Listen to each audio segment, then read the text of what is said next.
bahwa pandemi ini ada hikmahnya. Yang jauh jadi dekat ya Pak. Nah, Iya, jadi betul. jarak ternyata tidak memberikan eh, kesulitan bagi kita untuk Iya. bertemu. Nah, Iya, alhamdulillah. jarak tidak membuat kita terkurung ya. Nah, benar Pak. Walaupun PPKM sekarang ya Pak. Jadi Oh iya, iya. pelan-pelan kita ngikutin webinar, pelan-pelan kita menulis ya Pak. Nah, oke. Baik, selain di sini peserta kita juga sudah hadir ya, Bapak Ibu lainnya. Ini ada juga dosen psikologi. Terima kasih atas kehadiran. Saya sapa dulu ya Pak, Bu.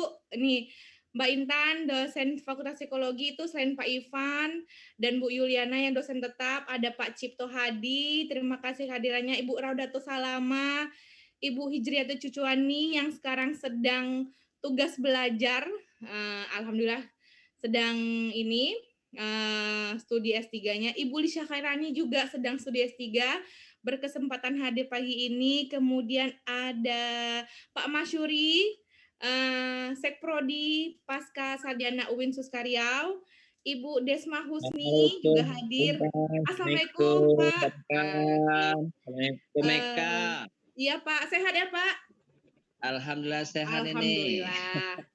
Kemudian ada Ibu Samiati, Ibu El Yusra, Ibu Putri Miftahul Janah. Nah ini Ibu Putri ini biar kecil-kecil juga aktif publikasinya. Ada Ibu Yuli, kemudian siapa lagi nih? Dan Ibu WD3 kita, terima kasih Ibu Yuslenita Muda yang telah bergabung dan menyediakan waktunya. Assalamualaikum Bu. Waalaikumsalam warahmatullahi wabarakatuh. Nah, untuk tetap semangat dan ini jangan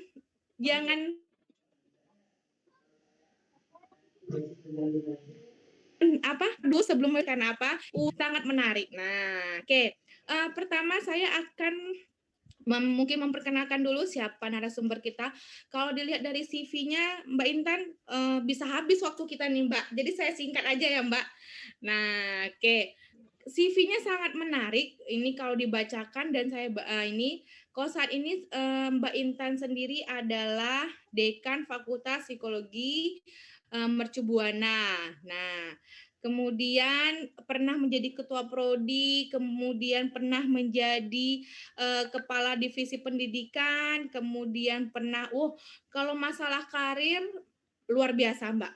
Nah, ya, jadi kalau ini saya bacakan sedikit pelatihan dan seminarnya yang terakhir itu menjadi juri ya, Mbak ya, pada kategori anugerah pegiat literasi. Alhamdulillah Mbak Intan juga termasuk yang pro atau mengembangkan literasi ya Mbak ya. Oke, kemudian ada reviewer juga di tempat kita. Nah ini adalah Mbak Intan sendiri. Kemudian berbagai macam seminar dan konferensi yang sudah dilaksanakan. Terakhir apa ini Mbak? Kayaknya Oke, International Conference Human Technology Interaction ya Mbak. 2019 di Jogja. Oh ini belum pandemik nih Mbak, jadi kita masih bisa ketemunya langsung. Ya oke. Selanjutnya itu juga Mbak Intan juga aktif ternyata menulis fiksi, buku, baik anak-anak maupun orang dewasa. Mungkin teman-teman atau peserta di sini sudah membaca tentang buku-bukunya Mbak Intan. Salah satunya yang bisa saya ini menarik nih kayaknya ada buku fiksinya Perempuan Suamiku. Nah ini kayaknya penasaran nih Perempuan Suamiku ini apa ini ya isi bukunya. Tapi kita tidak membahas tentang buku hari ini ya Mbak Intan ya. Kita membahas bagaimana kita bisa tips menulis kreatif. Nah seperti itu. Oke, untuk mempersingkat waktu biar saya nggak banyak kali nih membukanya karena tadi sudah dibuka oleh Ibu Yuliana dan teman-teman peserta juga Bapak Ibu peserta sudah penasaran dengan yang akan disampaikan oleh Bu Intan. Saya nggak pakai pantun ya Mbak Intan. Nanti pun pantunnya penutup aja. Oke, waktu dan kesempatan saya berikan kepada Mbak Intan. Baik. terima kasih. Cek sound dulu, suara terdengar jelas ya teman-teman? Jelas. Ya, Jelas. baik. Bismillahirrahmanirrahim. Yang terhormat Bapak Dekan, Bapak Kusnadi di UIN Suska, kemudian juga Pak Ivan, teman-teman jurnal psikologi UIN Suska, Bu Yuliana, Bu Eka, dan juga kolega dosen yang hadir di sini, juga teman-teman mahasiswa. Ada beberapa bimbingan tugas akhir saya nih yang ke sini. Mudah-mudahan bukan karena saya pembimbingnya ya hadir di sini, tapi karena memang tertarik dengan isu menulis kreatif, bagaimana menulis kreatif bisa membuat kita menjadi penulis dengan segala perspektif dan berbagai macam style atau genre. Jadi pada pagi hari ini terima kasih sekali pada teman-teman di jurnal psikologi UIN Suska sudah mengundang saya dan saya sangat surprise ya dengan topiknya. Jarang-jarang teman-teman di pengelola jurnal yang melirik topik menulis kreatif karena sebenarnya dan saya melihat ini sebuah terobosan yang open mind gitu ya. Saya melihat pemikiran yang terbuka yang bisa kita diskusikan pada pagi hari ini bahwa menulis kreatif, menulis ilmiah, menulis opini, jurnalistik dan lain sebagainya pada dasarnya akarnya adalah sama yaitu ilmu pengetahuan. Mudah-mudahan pagi hari ini kita bisa saling mempertemukan ide-ide tersebut untuk kita sebagaimana yang tadi disampaikan Pak Dekan menjadi orang-orang yang terbiasa menyampaikan pendapat dengan tulisan selain dengan lisan juga dengan tulisan. Baik, izin teman-teman saya akan share screen. Sebelum share screen PPT nanti saya akan share juga Mentimeter, mungkin ke sini dulu supaya kita bisa lebih supaya kita bisa lebih diskusi dulu. Sudah terlihat teman-teman di Mentinya? Ya, teman-teman silahkan klik di chat, saya akan sharing. Kita diskusi dulu biar saya tahu teman-teman pengetahuannya tentang menulis kreatif seperti apa ya. Lalu klik kodenya. Kodenya adalah 74385161. Saya akan ketikkan juga di chat. Iya. Klik di Menti lalu jawab pertanyaan saya untuk diskusi pembuka. Tulisan kreatif atau fiksi ya selama ini dikenal sebagai fiksi. Fiksi bisa macam-macam, ada novel, ada cerita panjang. Kemudian ada hal-hal ada cerita mini, ada flash fiction dan lain sebagainya. Apa yang pernah dibaca? Mungkin judulnya saja ketikkan di Oke, ya itu jenisnya ada novel, cerbung, cerpen. Judulnya? Boleh judulnya. Ini jenisnya, boleh judul yang teringat. Kita lihat dulu, ada yang suka baca cerpen nggak ya gitu ya. Apakah teman-teman ilmuwan atau yang belajar di akademisi, sebagai akademisi masih baca cerpen nggak ya? Oke, The Omen Series, oke, Lord of the Rings, majalah Bobo, baiklah.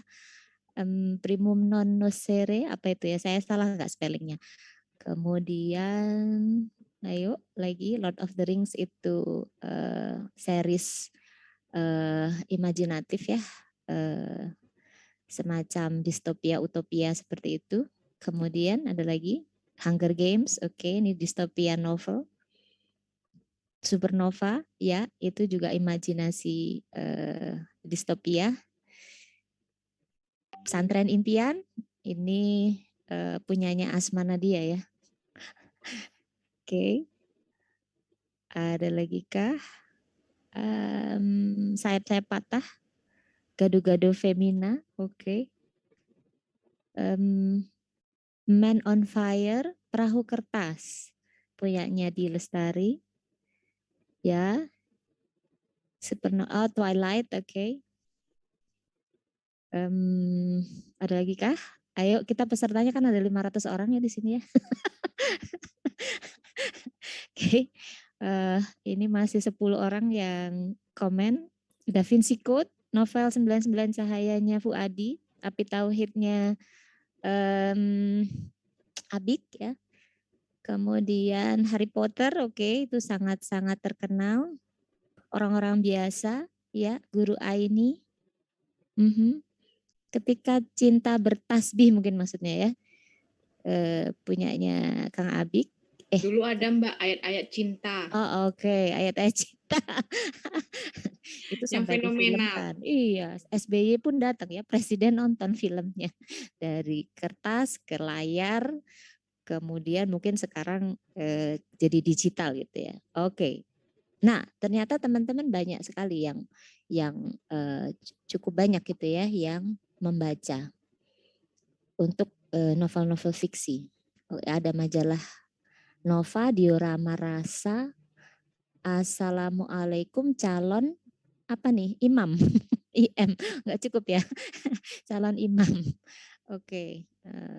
Oke, orang-orang biasa, serendipity, oke. The Doctors, Conan. Oh, oke, ada yang baca baca komik. Komik detektif, Bidadari dari Surga, apalagi nih? Oke, nah banyak sekali ya. Ternyata teman-teman sudah punya cukup wawasan. Ada yang tahun 90-an, ada yang novel-novel sekarang. Yang saya ada beberapa yang tidak tahu kayak apa nih tadi. Mana tadi? Oke, Animal Farm. Oke, ada yang baca Animal Farm, novelnya novel klasik ini ya. Dan legendaris. Saya tidak tahu latar belakang peserta pada kesempatan kali ini, mungkin ada juga yang dari sastra ya. Kemudian The Omen series ini saya juga belum pernah baca. Oke, ya punyanya George Orwell, Animal Farm, betul. Kemudian apalagi nih? Ya 21 orang ya. Oke, ternyata lumayan ya yang suka baca fiksi. Sekarang satu pertanyaan lagi. Saya akan geser satu pertanyaan lagi. Belum terlihat ya.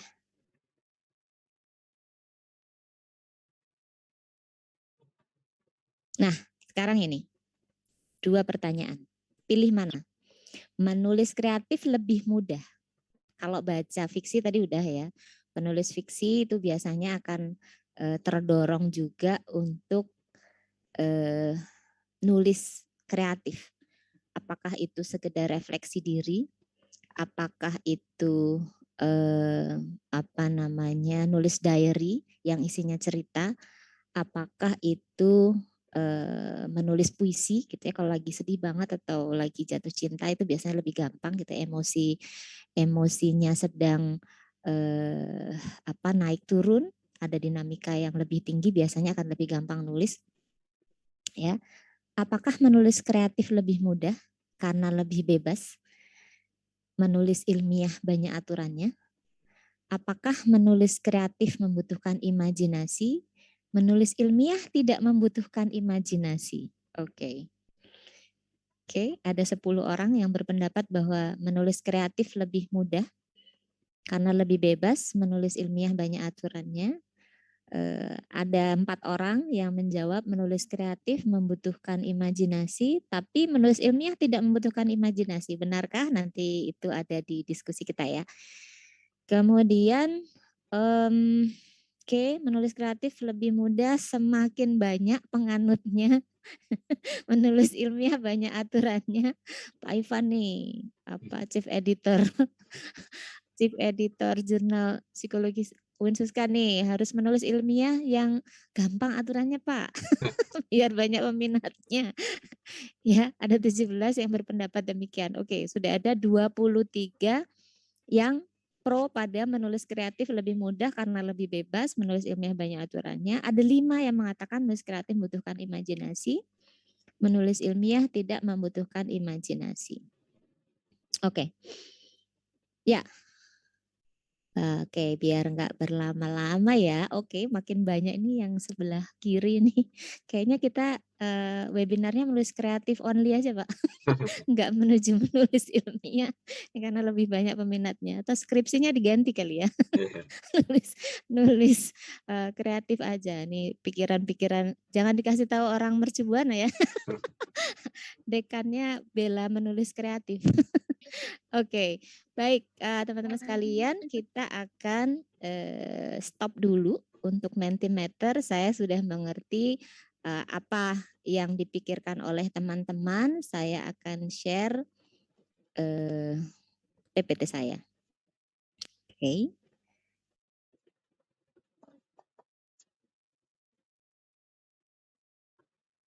Ya. Nanti ada beberapa saat kita nonton dulu. Mbak Eka, saya dapat waktu berapa ya sebelum diskusi ya? 60 menit, Mbak, 1 jam. Oh, dengan diskusinya? Sudah dengan diskusi? Enggak. Oh, di Nanti luar jam diskusi. jam 11 sampai jam 11.15 kita diskusi. Nanti setengah 12 kita giveaway Bu Yuliana. Oh, yang 100.000 itu ya? Ya, yang 100.000 itu. Oke. Baik teman-teman sekalian, saya akan sampaikan beberapa hal ya terkait, kita akan diskusikan apa yang tadi teman-teman sampaikan pada Mentimeter. Jadi pada dasarnya seperti yang saya sampaikan tadi, topik ini sangat menarik dan jarang yang melihat ini sebagai sebuah peluang ya, menulis kreatif sebagai sebuah peluang untuk meningkatkan kemampuan menulis ilmiah. Karena dua hal ini seringkali dipandang sebagai sesuatu yang berbeda, bahkan bertolak belakang. Tadi teman-teman mengatakan bahwa menulis kreatif itu butuh imajinasi, sedangkan menulis ilmiah enggak gitu ya. Meskipun sedikit ya yang menyampaikan seperti itu, tetapi kita ya secara naturally melihat bahwa kalau nulis kreatif itu ya kata Prof Hamdi waktu wawancara saya masuk S3 di UI, katanya kamu penulis kreatif ya? Yes, siap Prof, penulis kreatif. Terus gimana? Kamu banyak baca buku tidak gitu ya? Banyak baca buku tidak? Saya jawab banyak Prof. Lalu kalau kamu menulis ilmiah, kira-kira apa yang kamu bayangkan dalam satu paragraf? Kamu harus butuh baca berapa artikel jurnal? Saya bilang satu kalimat di dalam artikel jurnal biasanya ya paling tidak 2-3 artikel. Bayangkan satu kalimat 2-3 artikel sebagai rujukan. Pusing juga ya gitu ya. Tapi itu pertanyaan common, pertanyaan yang biasa disampaikan oleh seseorang yang menggeluti tulisan ilmiah. Sementara saya punya pengalaman yang agak berbeda gitu ya, karena menulis kreatif pun saya perlu riset. Kenapa? Karena saya akan menyajikan premis dan proposisi yang harus meyakinkan pembaca. Sama seperti kita menulis dugaan atau hipotesis yang kita sajikan di artikel ilmiah, bedanya hanya kalau di artikel ilmiah dugaan harus dibuktikan dengan metode penelitian, kalau menulis kreatif dugaan saya atau premis-premis yang saya sampaikan di dalam tulisan kreatif itu adalah kebenaran penulisnya. Kalaupun kemudian ditanyakan kebenarannya oleh pembaca, saya akan mengatakan masuk akal nggak? Masuk akal sih gitu ya. Seperti misalnya saya nulis perempuan suamiku, tadi Mbak Eka sampaikan perempuan suamiku, itu cerita tentang bapak ibu ya, suami istri yang kemudian bercerai di usia manula, bukan karena mereka tidak saling mencintai, tetapi justru sangat mencintai. Jadi si suami ini, ada salah satu cerita di dalam kumpulan cerita itu, si suami ini merelakan istrinya tidak lagi menikah dengannya karena beliau punya kekurangan dari sisi seksualitas dan kemudian istrinya masih membutuhkan. Ini direlakan. Apakah tidak cinta? Bukan, cinta.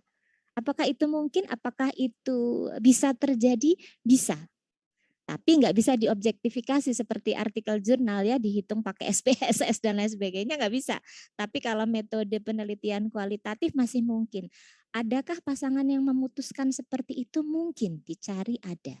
Jadi dalam fiksi ada yang disebut sebagai verisimilitude, sangat mirip dengan dunia sosial, tapi fakta-faktanya bukan fakta-fakta objektif, tapi bisa dipastikan kemungkinan akan ada.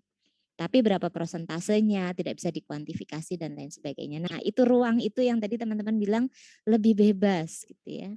Lebih bebas, lebih mudah karena tidak perlu rujukan yang dikutip ya secara rigid sebagaimana artikel ilmiah. Itu betul. Tapi apakah tidak ada kaitan antara keduanya? Nanti kita buktikan. Nah, teman-teman sekalian, ini untuk sharing saja ya. Mudah-mudahan bisa didiskusikan lebih panjang. Mungkinkah seorang penulis fiksi menjadi saintis dan sebaliknya, kita ilmuwan menjadi penulis fiksi? Saya bilang mungkin. Bahkan kita di bidang psikologi tahu bahwa salah satu tokoh behavioris juga menulis fiksi, menulis novel dia, gitu ya. Nah, di sini saya sampaikan bahwa ini judul magister saya ya, jadi kayaknya saya diterima di UGM gara-gara ketika nulis daftar biodata itu judul tesis apa, saya nulisnya ini, belum cinta tetapi menikah gitu. Ini GR saya ya. Terus sama Prof. Fatur, kamu jadi bimbinganku aja ya gitu ya. Karena saya menulis isinya tentang proses ta'aruf. Ta'aruf itu kan belum cinta kan ya, tapi nikah gitu ya. Kemudian ini jadi kayak novel gitu ya, belum cinta tetapi menikah. Ini judul tesis magister saya tahun 2008. Kemudian disertasi saya pengaruh jarak psikologis dalam menulis naratif terhadap refleksi diri adaptif. Ini agak-agak formal gitu ya, tapi di situ ada jarak psikologis. Jarak psikologis itu apa sih gitu ya?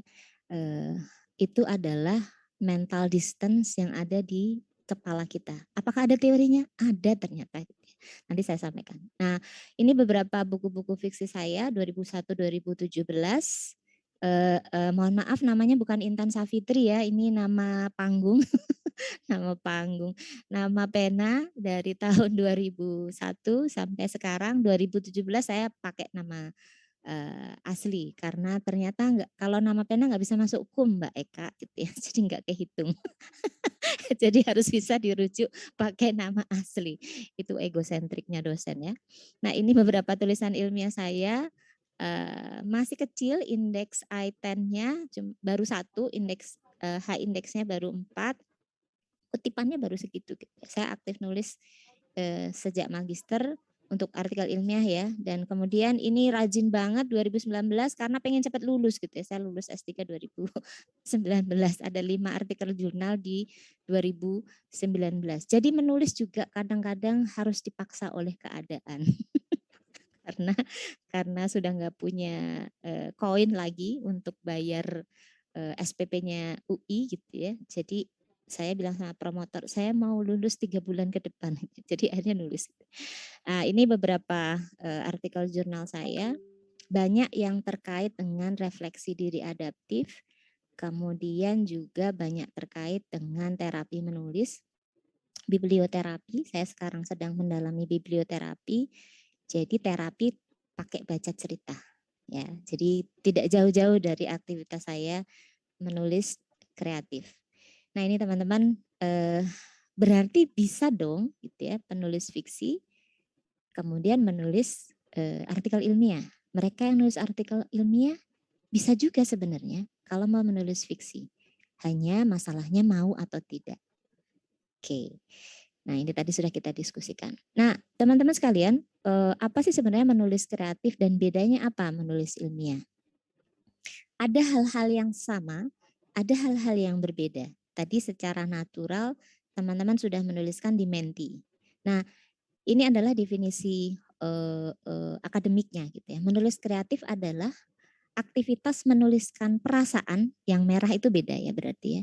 Yang hitam berarti sama. Aktivitas menuliskan perasaan, pikiran, dan pendapat tentang sebuah topik bisa berdasarkan fakta, atau distopia atau utopia. Distopia itu saat ini genre yang sangat diminati oleh teman-teman pemuda. Tadi disebut di salah satu fiksi yang dibaca Hunger Games, kemudian Twilight gitu ya. Itu adalah bagian dari distopia. Distopia itu adalah sebuah keadaan yang dituliskan situasi yang dark gitu ya, yang gelap dan apa namanya? Misalnya di Hunger Games itu ya, bagaimana orang mau untuk saling membunuh demi kehidupan. Jadi filosofinya kan survival of the fittest sebenarnya ya, gimana bisa survive di kehidupan itu. Tapi itu bunuh-bunuhan beneran gitu ya. Itu kan distopia, keadaan yang buruk. Ada juga utopia, satu cita-cita untuk menjadi sebuah komunitas yang lebih baik. Tapi kelihatannya tuh baik banget. Nah itu utopia, cita-cita yang sangat tinggi. Nah tujuannya kalau nulis kreatif itu untuk memberikan kesenangan bagi pembaca. Makanya di sini ada kata perasaan, ya, emosi dan kesenangan.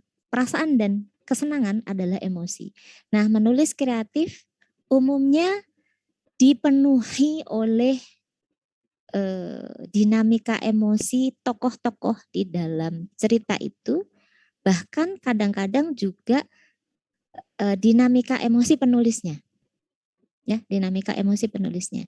Jadi kalau seorang penulis itu, penulis kreatif menuliskan sebuah cerita di mana dia terlibat, ya, engaged dalam, umumnya kalau tokohnya sedih, si penulisnya juga sedih gitu ya.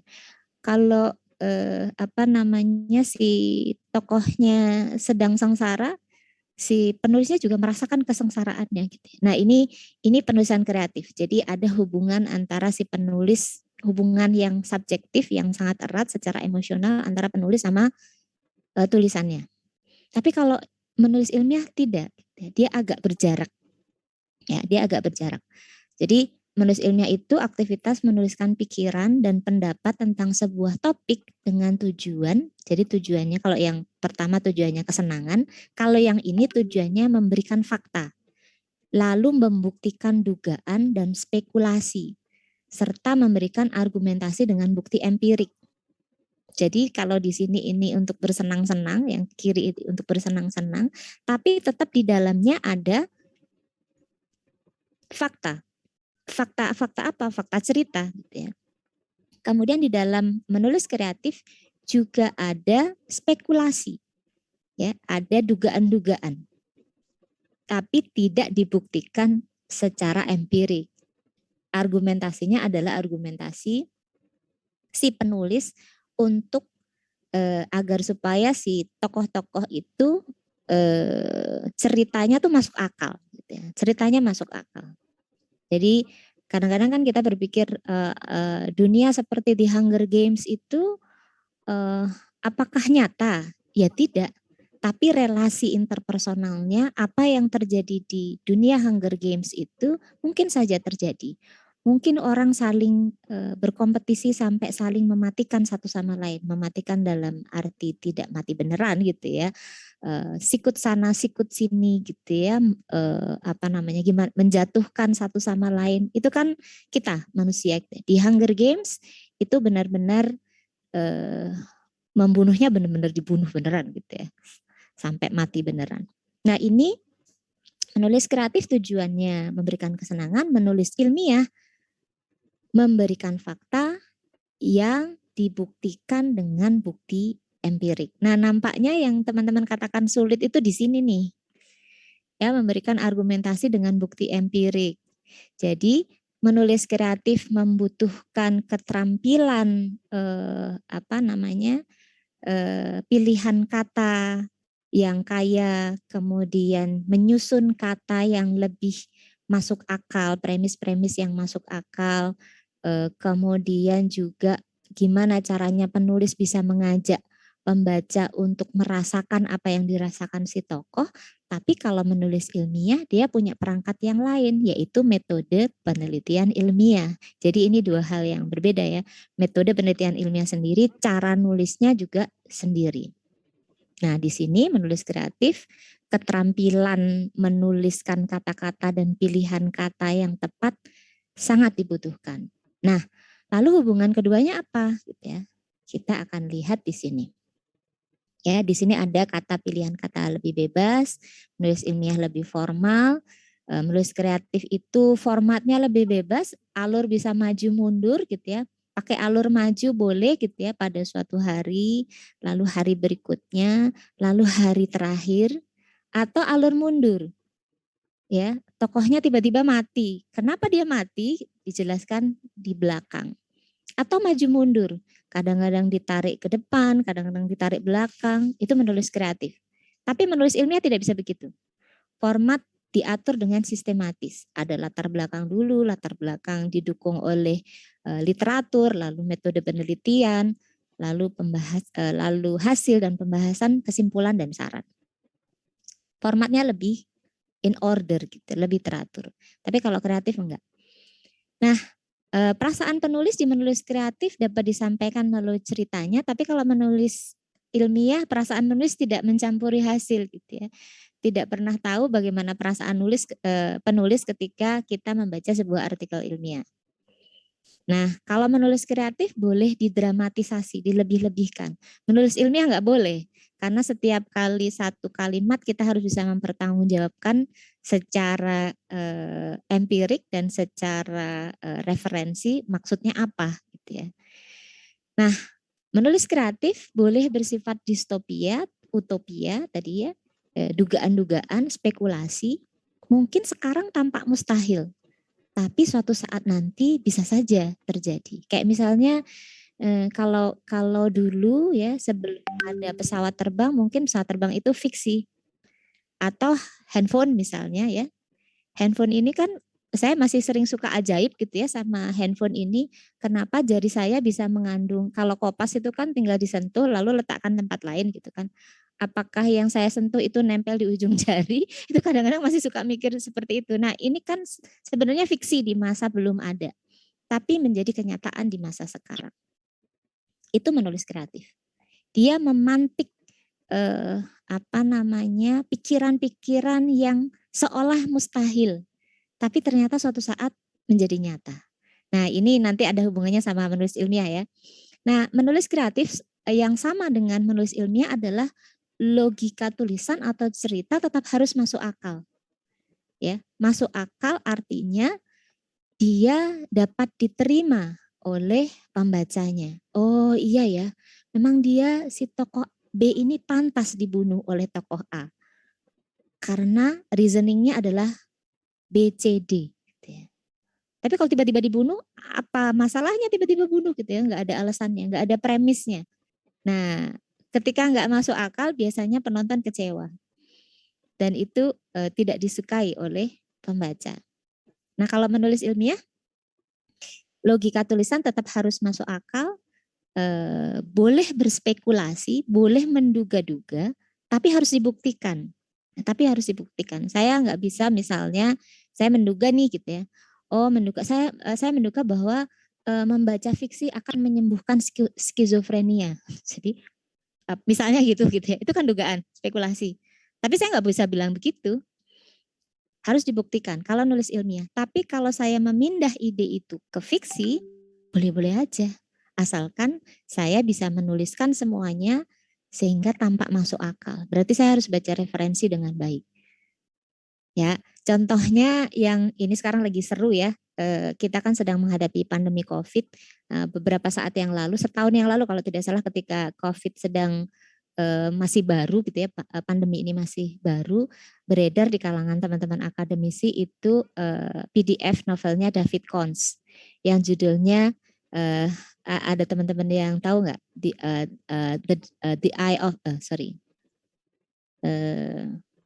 The Dark of Mind kalau nggak salah, saya lupa, ada I-nya ada mind-nya, saya lupa judulnya. Itu cerita tentang virus yang ditemukan di kota Wuhan. namanya Wuhan 400. Wuhan adalah tempat kota pertama ditemukan COVID-19 ya. Dan kemudian novel itu di-launch tahun 1981 di Amerika. Jadi ada fiksi ilmiah yang ngomongin soal COVID. Kemudian orang-orang mungkin berpikir gitu ya, berspekulasi bahwa oh beneran itu berarti dibikin gitu ya, ada teori konspirasi di belakang sana gitu ya, karena ada fiksi yang ngomongin soal virus COVID-19. Nah ini nggak boleh nih gitu ya, ada hal-hal yang fiksi ya, memang itu fiksi, ada hal-hal yang sifatnya scientific yang memang dilihat sebagai science. Tapi ini muncul gitu ya. Sama seperti ketika sepeda belum ada, sepeda adalah fiksi, tapi ketika sudah ada dia menjadi fakta ilmiah. Nah, ini hubungannya antara menulis kreatif dan menulis ilmiah, berpikir kreatif dan berpikir ilmiah. Oke, ini cerita ya. Mungkin ada yang biar enggak ngantuk, mungkin ada yang mau klik di reaction, siapa yang baca Wrinkle in Time? Ada yang sorry. Ada yang baca Wrinkle in Time? Wrinkle in Time. Ada yang baca? Atau nonton filmnya? Ini yang mana ya, Mbak? Ini cerita tentang dimensi kelima. Oh. Belum nonton ya? Nanti habis ini. Mbak, kurang update. Kurang update. Ini sebenarnya cerita klasik lama ya, cerita anak-anak. Ya, cerita anak-anak ada 3 orang anak yang kehilangan ayahnya. Ayah ibunya saintis dan mereka meneliti tentang dimensi gitu ya. Dan kemudian ayahnya tiba-tiba menghilang gitu ya. Ayahnya tiba-tiba menghilang. Ada satu anaknya yang jenius yang dia mengerti kemana ayahnya pergi karena selama ini dia memperhatikan riset ayahnya. Katanya ayahnya terjebak di dimensi kelima. Kalau kita kan punyanya dimensi cuma 3 ya. Ada 3 dimensi doang. Tapi ini ngomongin soal dimensi kelima. Madeleine L'Angel merilis ini puluhan tahun dari yang sekarang. Nah, apakah nanti akan ada dimensi kelima? Wallah alam bisawab, nggak ngerti. Tapi bisa jadi gitu ya. Bisa jadi kita nggak pernah tahu mereka yang meneliti tentang ruang dan waktu mungkin saja bisa menemukan hal ini. Nah, misalnya tentang ini. Ini diskusinya Mac dan Charles ketika tanya kemana si ayah itu pergi. Mac mengatakan, terangkan padaku tentang dimensi kelima. Oke, kata Charles, apa dimensi pertama? Ya, sebuah garis. Oke, apa dimensi kedua? Kita menghubungkan garis menjadi bidang tertutup. Dan yang ketiga, menghubungkan bidang-bidang tadi menjadi sebuah bangunan tertutup sehingga tidak datar lagi. Berarti ada ruang di situ ya. Pasti ada bagian sisi-sisi dan bagian atas dan bawah. Nah, kalau dimensi keempat, menghubungkan bangunan berdimensi 3 menjadi sebuah bangunan tertutup, tapi tidak bisa digambarkan di atas kertas dengan pensil. Apakah dimensi keempat ada kaitannya dengan waktu? Ini pertanyaan anak-anak ya. Ini novel anak-anak. Nah, itu benar, kata Charles. Berarti untuk dimensi kelima, kamu harus menghubungkan bagian berdimensi keempat menjadi bagian tertutup lagi. Dimensi kelima inilah tesseract. Kamu bisa melintasi ruang tanpa perlu menempuh jarak jauh. Ada yang raise hand ya, Mbak Sylvia. Mau menyampaikan sesuatu? Mbak Sylvia? Mohon maaf ini kayaknya kegeser deh tadi. Geser, oke, no problem. Nah, berarti ya di film ini yang kemudian jadi film, awalnya novel kemudian jadi film.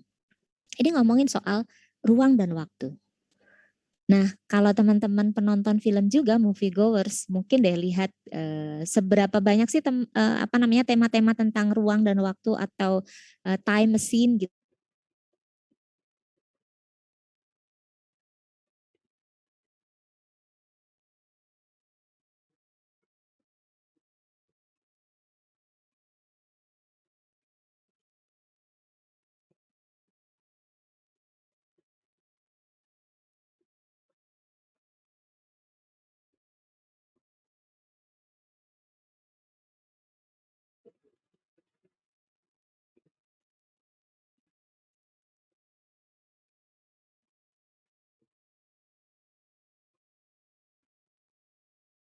lihat satu poin di sini bahwa imagination encircle the world. Jadi imajinasi yang membuat dunia ini menjadi terus berkembang. Pesawat terbang adalah imajinasi penemu pesawat terbang. Ya. Kemudian tinggal di Mars mungkin adalah imajinasi Carl Sagan yang dia bikin novel tentang kontak alien sama bumi gitu ya. Kita mungkin bisa tinggal di Mars nantinya. Nah, ini kan imajinasi. Siapa yang bertugas membuktikan? Scientist. Siapa yang bertugas berimajinasi? Scientist, sastrawan, dan penulis fiksi. Gitu ya. Jadi di sini saya melihat ada satu hubungan yang erat antara mereka yang creative writer dengan para saintis. Nah, kita mau nonton dulu nih, biar enggak bosen. Ini adalah cuplikan teaser dari apa namanya si Wrinkle in Time. Karena ini film anak-anak, jadi kelihatan sekali film anak-anaknya. Nggak apa-apa ya. Close your eyes. See with mine. Suara terdengar ya? You were a top student, but look at you now. You can't keep using your father's disappearance as an excuse to act out. Is that his work? What's it about? Their dad, he wanted to touch the stars. Imagine that the ant here wants to get to her other hand. The quickest option is to walk across the street. But it turns out a straight line is not the shortest distance between 2 points. Not if you use a fifth dimension. It's outside of the rules we know of time and space. So, the ant arrives in my hand instantaneously. So you fall to space. More likely wrinkle it. Where are we? We heard a cry out in the universe. My father's alive. We believe he is, and we're here to help you find him. We are in search of warriors. Warriors who serve the good and the light in the universe. You're kidding. Do I look like I'm kidding? A little. I'm not.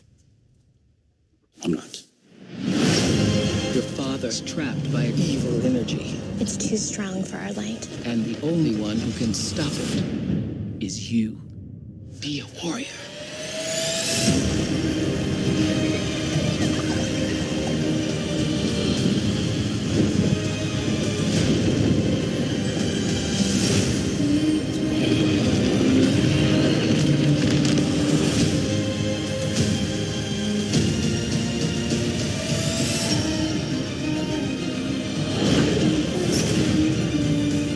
My love is always there, even if you can't see it.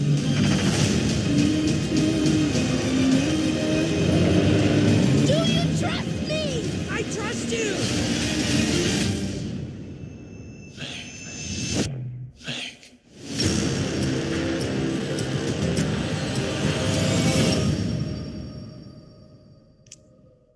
Iya, sorry. Seperti itu filmnya. Nanti kalau penasaran boleh diterusin ya, mumpung liburan nih hari ini. Nah, ini ngomongin soal ruang dan waktu, dan itu benar-benar dibuat real gitu ya, benar-benar melintasi ruang dan waktu yang sesungguhnya. Kalau kita umat Muslim pasti tahu tentang Isra Mi'raj kan. Dalam pikiran saya nggak pernah bisa masuk di akal saya gitu. Gimana ya caranya Rasulullah sampai ke Sidratil Muntaha gitu.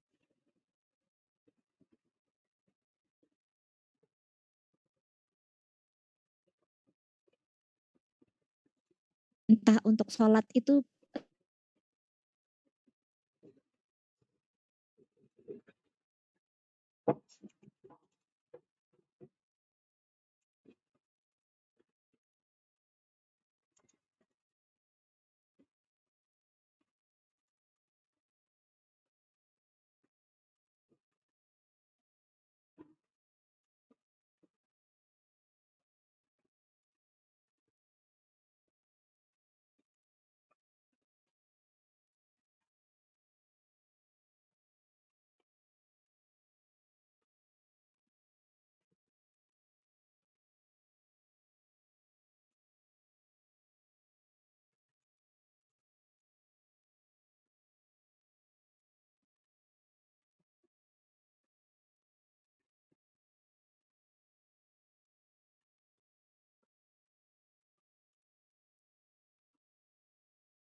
punya kemampuan di mental kita untuk transcending here and now, berada di sini dan saat ini, tapi sekaligus juga bisa mental travel.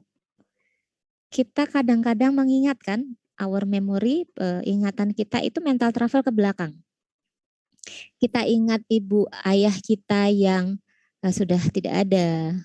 Kita ingat kebaikan-kebaikan ibu ayah kita. Kita ingat bahwa kita belum banyak berbuat. Itu kan kita lagi mental travel, remembering something di belakang kita. Dan itu bisa mempengaruhi psikologis kita. Kita bisa tiba-tiba menangis. Ya, kita bisa tiba-tiba menangis karena kita melakukan mental travel ingat pada masa lalu. Lalu kadang-kadang kita juga bisa mental travel ke depan. Mau pidato nih gitu ya, mau pidato lalu kita bayangkan kita sudah pernah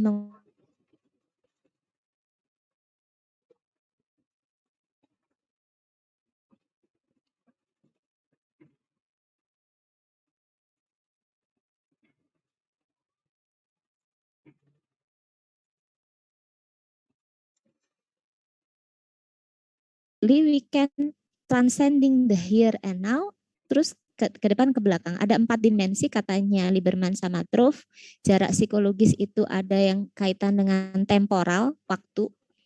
Tadi ya, kita bisa mengingat masa lalu, kemudian menginginkan masa depan, simulasi masa depan, tapi sekaligus kita masih berada di sini.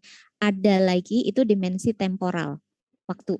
Kemudian dimensi spasial, dimensi geografis, ya ini udah jelas gitu ya, dimensi geografis kita pergi ke kantor, kita berada di rumah. Ini sekarang kita sedang dalam dimensi geografis, ada jarak geografis antara Palembang dengan Bekasi gitu ya.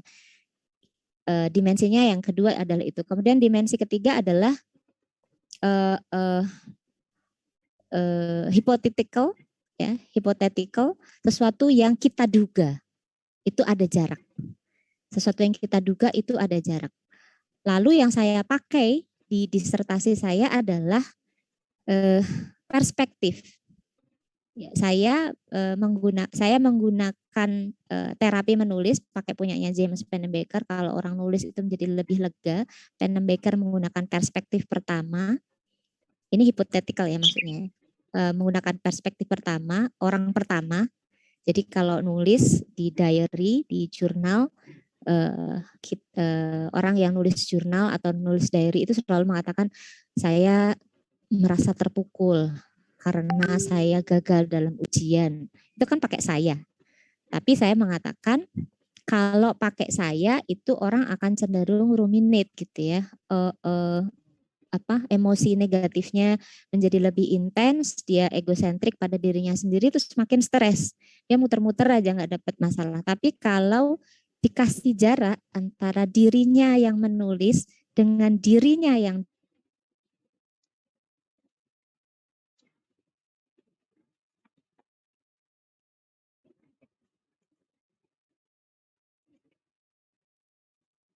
ketika ditulis itu, saya yang menulis dengan Intan yang ditulis berjarak. Saya pakai teori psychological distance.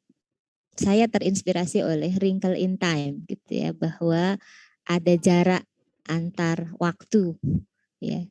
Nah, di sini kita bisa melihat bahwa baca fiksi itu ada sangat-sangat ada manfaatnya gitu ya. Selain menimbulkan kesenangan juga dia kadang-kadang memberikan insight yang tidak terduga.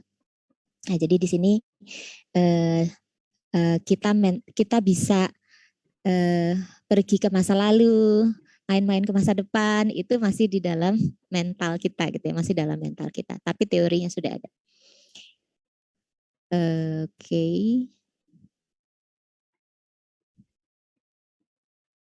Oke.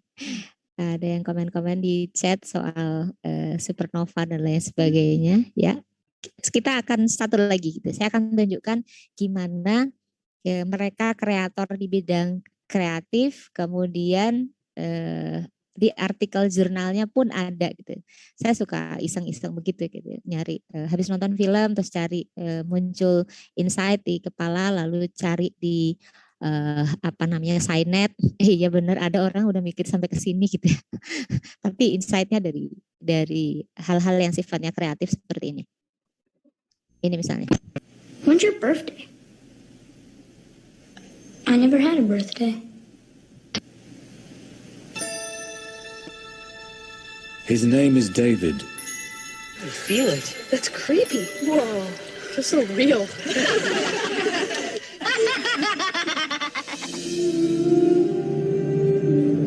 In a distant future, in an age of intelligent machines, he is the first robotic child programmed to love and coexist as a member of a family.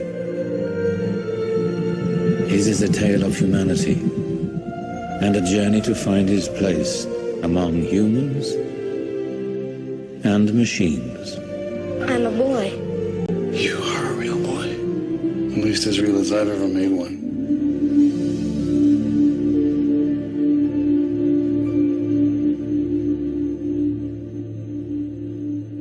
Ya, jadi ini ceritanya tentang seorang robot gitu ya.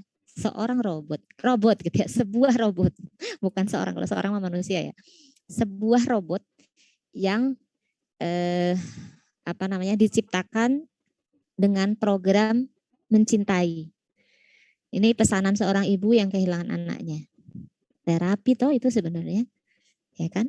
Sebuah AI, artificial intelligence yang berwujud robot, kemudian diciptakan berdasarkan pesanan seorang ibu yang habis kehilangan anaknya. Dia pengen punya anak gitu ya. Nah, konsep AI atau artificial intelligence sekarang ini juga sudah banyak dikaitkan dengan psikologi gitu ya. Kita tahu ada beberapa psikoterapi yang menggunakan AI. Nah, idenya Steven Spielberg ini saya lihat juga muncul di beberapa artikel jurnal, di antaranya adalah ini, Psychotherapy and Artificial Intelligence, a Proposal for Alignment. Jadi dia ingin mengaitkan antara psikoterapi dengan alignment. Kita tahu sekarang virtual reality di UGM, almarhumah Ibu Nela,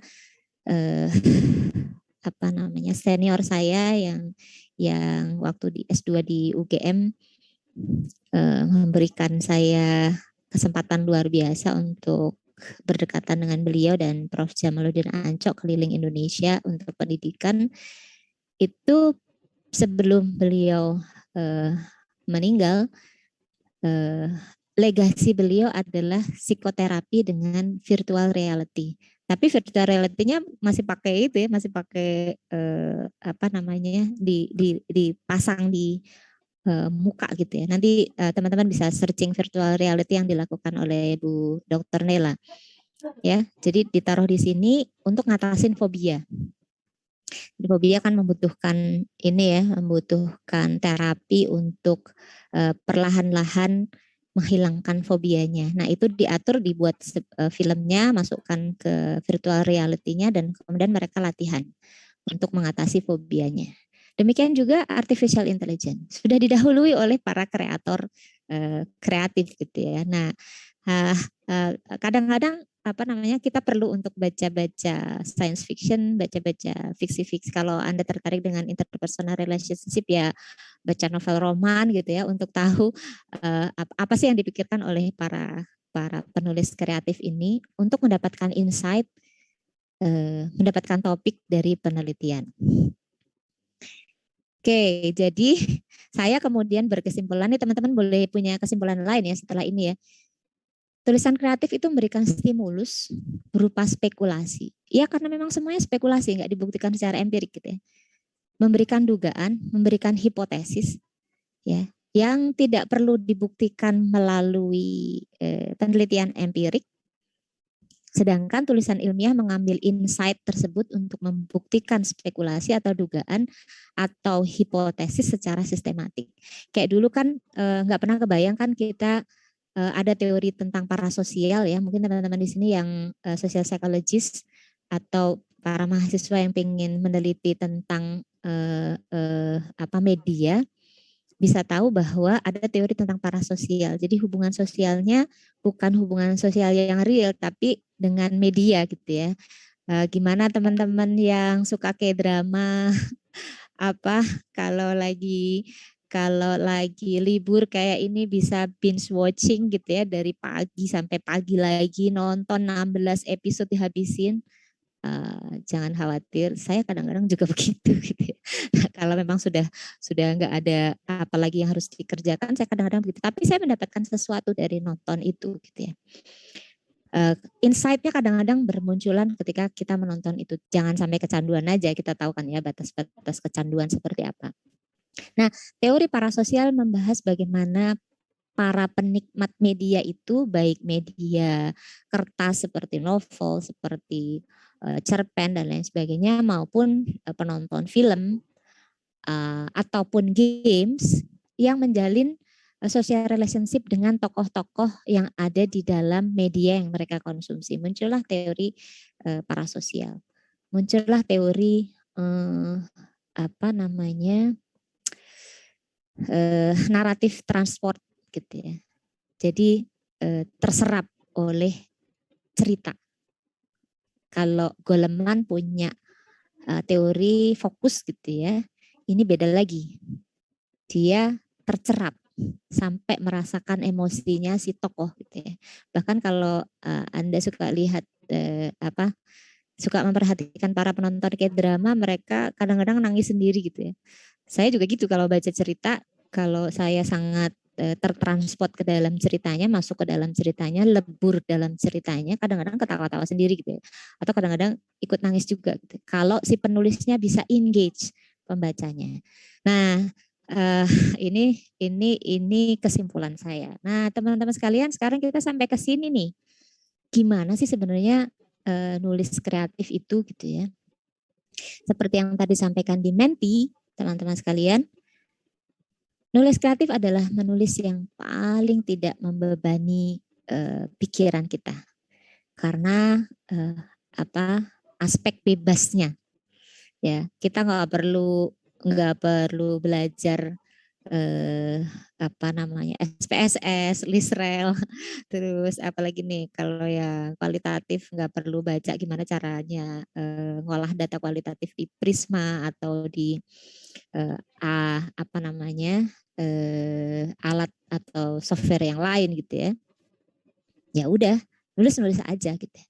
Tapi nulis aja ini sebenarnya ada nilai positifnya. Karena kita semua belajar psikologi yang di sini sebagian besar tahu bahwa segala sesuatu yang dilatih itu maka dia akan menjadi lebih kuat, maka dia akan menjadi lebih terampil. Kalaupun kita menulis kreatif, menulis bebas, pada dasarnya itu adalah latihan. Maka kita akan terhindar dari godaan copas. Ini sekarang kita berdoanya bukan hanya a'udzubillahi minasyaitonirrajim gitu ya. Tuhan lindungilah saya dari godaan copas. Karena sekarang internet menyediakan semuanya dan gampang banget, tinggal klik, copas, taruh gitu ya. Padahal kita lagi nyolong tuh gitu ya. Nah, menulis bebas namun dengan proposisi atau tesis yang benar dan masuk akal ya, itu akan melatih kita nantinya untuk menulis ilmiah. Proposisi itu apa sih? Kalimat yang memiliki arti penuh, SPOK-nya benar gitu ya. Nah, kalau Bapak Ibu dosen di sini kalau suka meriksa skripsi mahasiswa, garuk-garuk kepala kan. Ini mana subjek, mana predikat. Kadang-kadang nggak jelas gitu ya. Karena nggak terlatih. Kalau teman-teman di sini enggak lah ya, semua terlatih. Nah, SPOK ini nulis ini ketika kita nulis bebas sekalipun kalimatnya harus dapat dipercaya. Sekaligus dapat disangsikan. Emang benar begitu? Masa iya sih? Apa buktinya? Kenapa bisa begitu? Orang ketika membaca bisa bereaksi seperti itu.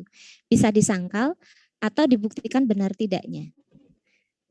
Nah, contoh ini. Kita biar interaktif ya. Nih, contoh ini nih. Saya nulis kalimat ini nih. Ini tulisan kreatif, baru tadi malam. Ini PPT-nya baru tadi malam. Saat itu malam gelap gulita. Di luar sana petir sesekali membelah langit dan petir menggelegar. Terdengar sebuah tawa nyaring di telinga. Ayo silakan berpendapat. Tulisan ini proposisinya benar, SPOK-nya utuh. Lalu apa yang terlintas di pikiran Anda ketika baca berapa kalimat nih? 1, 2, 3 kalimat ini. Yuk, siapa yang mau komentar? Boleh buka mic. Yuk, Yuk. yang ini, yang masih on. Pertanyaan dari Mbak Intan. Tulisan ini proposisinya benar. Apa yang terlintas di pikiran teman-teman? Adakah? SP subjek predikat.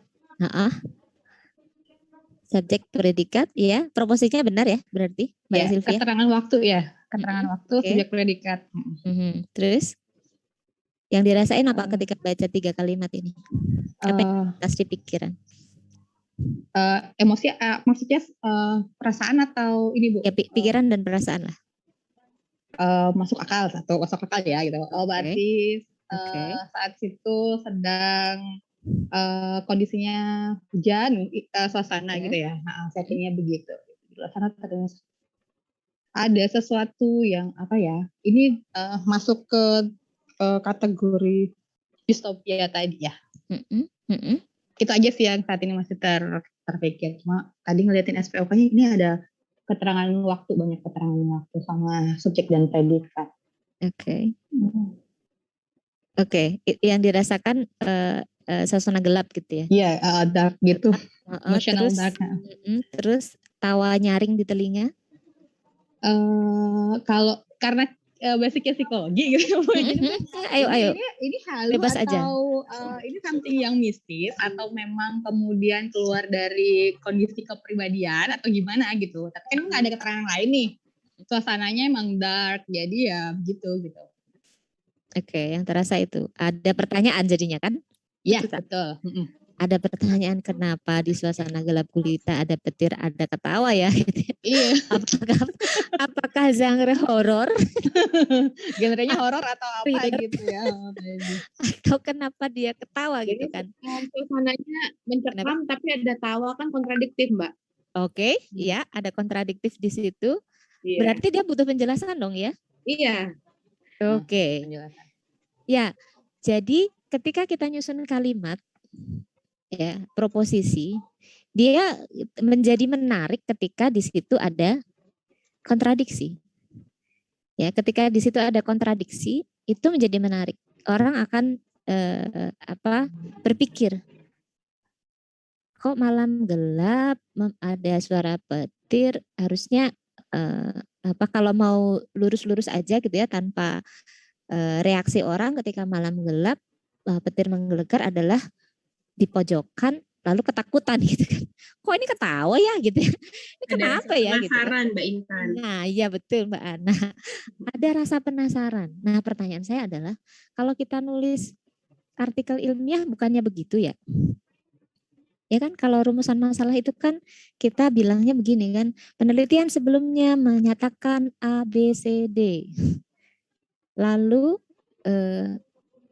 penelitian lain mengatakan D, E, F, G, tetapi belum dinyatakan, belum diteliti tentang E, F, G, H, gitu kan. Jadi ada pertentangan dan kemudian kita melihat sebuah gap di situ. Nah, berarti nyambung banget nulis kreatif itu, nulis kreatif yang menarik, yang bisa menimbulkan masalah gitu ya. Ada rasa penasaran dan juga keinginan untuk membuktikan atau kemudian menyelesaikan masalah, itu akan membuat kita terlatih menulis rumusan masalah. Lah, apakah harus jadi penulis kreatif dulu Mbak Intan sebelum jadi penulis ilmiah? Enggak juga gitu ya. Jadi dua arah ini bisa kita lakukan bareng-bareng sebenarnya. Dan tips and triknya sebenarnya adalah banyak baca. Ya, jadi waktu pertama kali ambil S3, kenapa kemudian disuruh baca artikel jurnal banyak, nge-review banyak dan lain sebagainya, itu sebenarnya kita sedang diminta untuk mungkin teman-teman sekalian juga sama dosennya nggak boleh nulis bab 1 dulu, artikel review dulu gitu ya. Ada bimbingan saya yang begitu tuh gitu ya. Pokoknya mau nulis bab 1 Bu Intan. Kamu kalau nulis bab 1-nya dipaksain tanpa kamu tahu riset-riset sebelumnya, kamu jari-jarimu akan terdorong atau tergoda dengan godaan setan copas. karena kita nggak punya sesuatu di kepala kita nggak punya bahan nih di kepala kita. Tapi kalau kita sudah membaca artikel jurnalnya, membaca dengan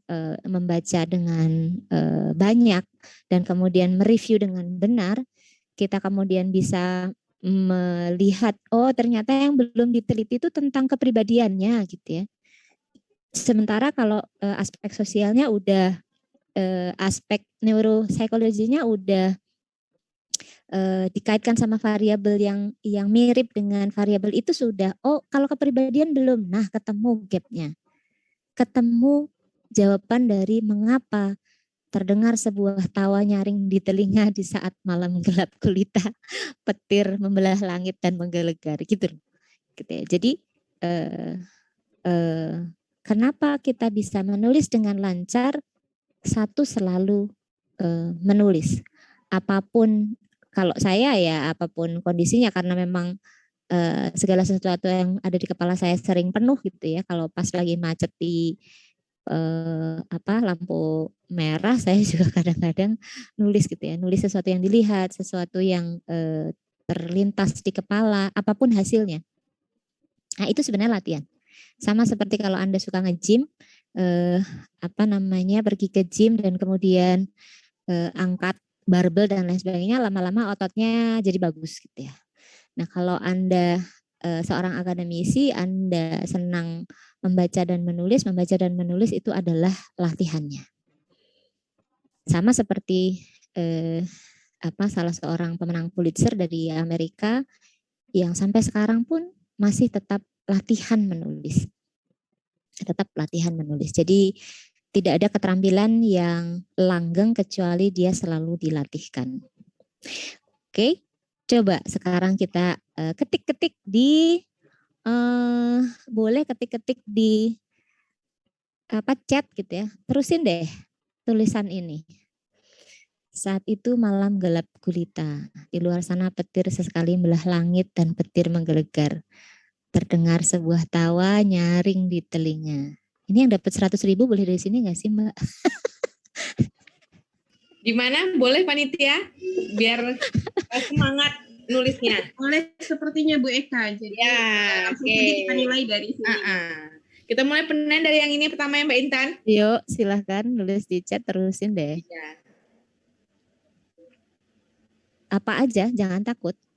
Karena resikonya adalah dapat 100.000, resiko Mbak, ini yang lain nggak ada. Nggak, Mbak? Aduh, nggak tahu deh. Dia boleh nggak? MC-nya. Izin sama Pak Ivan. Silakan. Oh, ini udah ada nih. Udah ada nih. Oke. Aku mulai merasa ada sesuatu yang singgah dalam ruangan gelap ini. Wes, mantap. Ayo, lanjut. Ya, silakan Bapak Ibu hadirin untuk melanjutkan proposisi dari kalimat ini. Merinding jadinya. Merinding jadinya. Semakin lama tawanya semakin keras seperti nenek-nenek tua yang tertawa terkekeh. Wow, horor nih genre-nya. Jadi horor nih. Bu Yuslenita masih nerusin tuh. Tiba-tiba bulu kuduk berdiri tak karuan. Padahal tak ada yang datang mengganggu. Oke. Ayo lanjut. Cuma Pak Setio Kridowantoro sama Bu Yusnita nih. Oh, ada Paramita siapa nih?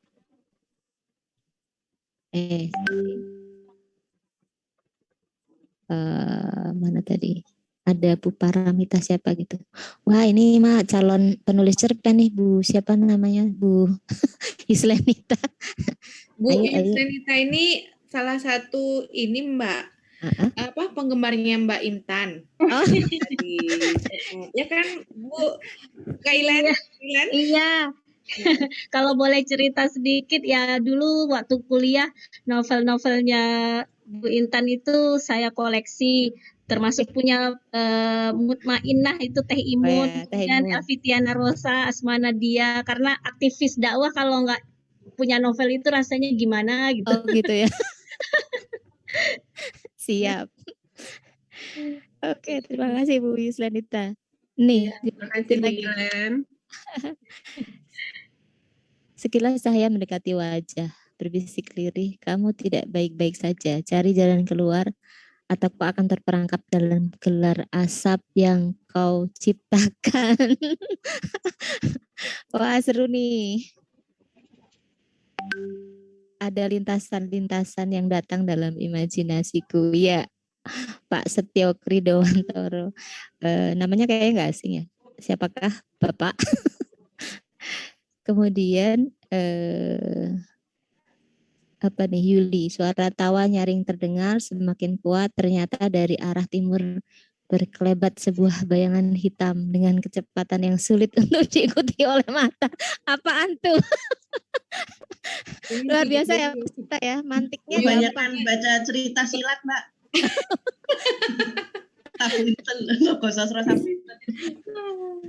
Oke, ada bayangan hitam ya. Oke. Ada message lagi. Sama-samar ada suara lain, tangis terisak yang kadang tenggelam oleh suara hujan dan tawa itu. Oke.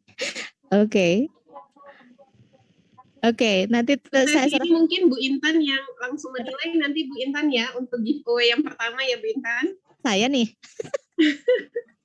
Oke, nanti saya sampaikan ke panitia ya berarti. Ya, nanti di Japri panitia Mbak. Sip. Oke, ayo silakan teman-teman kalau ada yang masih mau. Apa nih? Aku tak dapat berkonsentrasi. Oh, Bu Yuslan lagi. Masih diterusin kayaknya. Apa namanya? Dicerpen tuh kayaknya. Kayaknya ini tersalurkan bakatnya. Iya. Oke. Lisya Khairani. Nah, ini juga. Ini apa suka nulis ya? Ya, Bu Lisya juga nih. Seketika kuduk ini bergidik, kutarik selimut menutupi, selaksa zikir kulirihkan, berharap apa nih? Dapat menenangkan diri meski jantungku seirama dengan suara petir. Oke. Mana Mbak? Kayaknya semakin sulit ya? Hah? Kenapa? Semakin sulit menentukan siapa pemenangnya. Bagus. Semakin sulit untuk menentukan giveaway-nya. Iya, itu dia. Gimana kalau minta tambah sama Pak Dekan? Lebih banyak orang dapat. Kurang ajar ya saya. Bentar. Mana nih? Apa nih yang menjadi nada penghias? Aku bertanya suara tawa siapa yang menjadi nada penghias malam yang dingin ini. Oke, saya mau komentar di sini nih. Tawa dan nada penghias. Menurut saya apa nih yang mau dihadirkan, suasana yang mau dihadirkan dalam paragrafnya. Jadi paragraf yang baik adalah koheren. Dan ketika koheren itu berarti kita harus siapkan di kepala kita sebenarnya suasana apa sih yang mau kita hadirkan. Apakah sebuah suasana takut, apakah suasana syahdu, apakah suasana cemas gitu ya. Nah itu yang harus disepakati dulu oleh penulis karena itu akan menentukan diksinya. Nah, itu akan menentukan diksinya. Jadi yang harus ada di kepala adalah tadi suasana apa yang mau dibangun dalam satu paragraf itu. Oke ya. Oke. Mungkin cari diksi yang lebih tepat ya soal nada penghias ini. Tapi memang semua pengarang punya style gitu ya. Cuma Bu Novi mana? Bu Novi boleh open mic. Yang mau dihadirkan apa nih Bu Novi? Adakah Bu Novi? Iya Bu. Yang mau dihadirkan apa suasananya?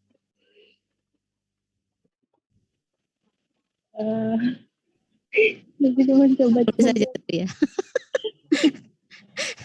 Oke, mau menghadirkan suasana ketakutan, kalau di sini ada kata kegilaan. Terus yang mau dihadirkan apa? Emosi apa? Kesedihan, Bu. Kesedihan. Oke. Tawa kegilaan yang bahkan tak kusadari keluar dari diriku sendiri. Aku kehilanganmu. Orang yang menemaniku saat ini, hanya tawa ini yang menjadi saksi bahwa aku gila tanpamu. Oke, jadi dia karena ini ya, grief ya kayaknya ya. Dia kehilangan dan kemudian karena saking sedihnya dia tertawa. Gitu Bu Novi ya? Iya, Bu. Oke. Saya perlu tahu karena pengen tahu suasana apa yang ingin dihadirkan oleh penulis. Oke, tulis aja tanpa merasa perlu untuk dievaluasi ya. Nanti dievaluasinya kalau sudah selesai. Oke. Jadi nanti saya bertugas untuk membaca ini. Ini Pak Setio Keridowantoro, dan tak kusangka raungan serigala mengaum di kejauhan. Waduh, ada serigala. Semakin membuat tercekat dalam diam. Tapi kok ketawa Pak? Ini kan ketawa tadi.